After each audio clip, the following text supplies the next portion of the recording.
Hello and welcome to today's quick video. As you can see, my board array came in. I got 3 copies and they all look perfect. I haven't found anything messed up silkscreen wise or artwork wise or copper wise, so it looks like everything's good so far. I haven't found any mistakes. They fit very nicely. You can see on the just kind of slides right on there, nice and easy. And the nuts here fit inside their little circles, so that should work out really nice. And the ground terminal, ring terminal, fits right here, so yeah, that looks pretty good. So yeah, other than that, I think everything will work out pretty well. I'm gonna go take it over to bandsaw and cut out the boards to singulate them.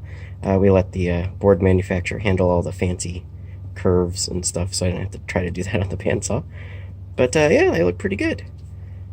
My supervisor, who was taking a nap, approves. And apparently he's going to go back to sleep. He's a bit camera shy. Anyways, looks like everything's good. I'm going to go ahead and cut these up. After a quick trip to the bandsaw and a little bit of sanding, all of the boards are now singulated. So of course we've got the power controller board. It goes onto the contactor here. You would of course bolt your cables in first, and then this guy just goes right on top, and then a couple more nuts to secure it, and it's ready to do its job. Handles pre-charging, measures the well, you have to hook up this this ground here, goes off to pack negative because these are both the positive side, and that will allow it to sense the voltage. It's isolated. It can then determine, it handles the pre-charging. When they're both equal, then it turns on the main contactor.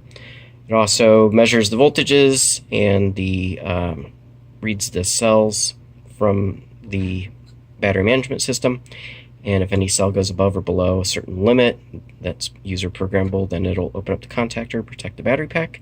It also monitors current through the current sensor here. That's the next board, the little current sense board, and this essentially translates the output of this to 0 to 5 volts for use on here. If you're using a Nissan Leaf current sensor, which I don't see one floating around here to grab to show you, that one already puts out 0 to 5 volts, so you can just use that and it'll interpret that identical to this. This is actually powered with 8 volts. Needs to be, I think, between 6 and 12 volts, so it's powered with 8. It puts out, which means its ratio metric output is 4 volts, and then it moves like, I think, plus or minus a couple volts around that 4 volts. So this, I got a little op amp down there and a little circuit that translates that back down to 0 to 5 volt output for full scale, plus or minus. I think, what is this one rated at? Here, hold on. I think this is the 200 and, I think it's a 225 amp. I'd have to look it up. Doesn't actually say on there, but it fits. It's got a couple alignment holes. Those look good. Yeah, I'd say that came out pretty good.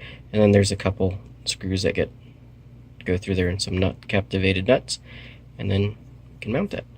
So that looks like that's going to work out really well.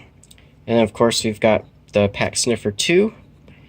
I got a bunch of these boards. It fits in the box here, so no change there. I think that was exactly the same as last time, but yeah, fits in there.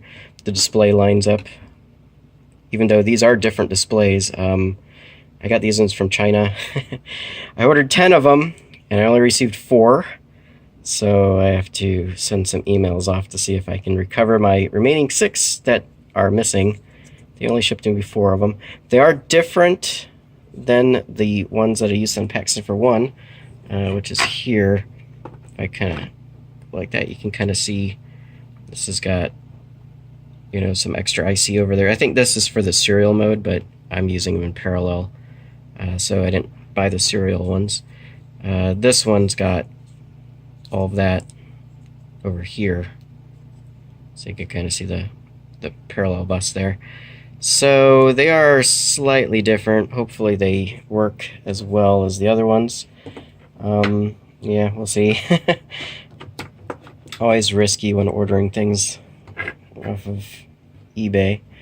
But yeah, the boards themselves look fine. I don't see any problems with them.